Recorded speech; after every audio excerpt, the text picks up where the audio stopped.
Dal som sa aj zo skateparku. Je veta, ktorú som minulého Jacka započul a vravel som si, Čo?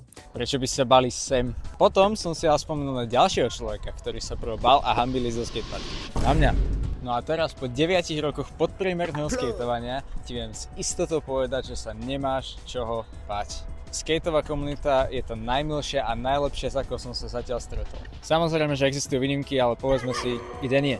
Ak hocikoho pekne poprosíš, aby ti vysvetlil nejaký trik alebo ti nejako inak pomohol, tak je veľmi vysoká šanca, že ti s radosťou pomôže. Ale stále tu platí nejaká etiketa, takže ťa neprevediem. Pravidlo číslo 1.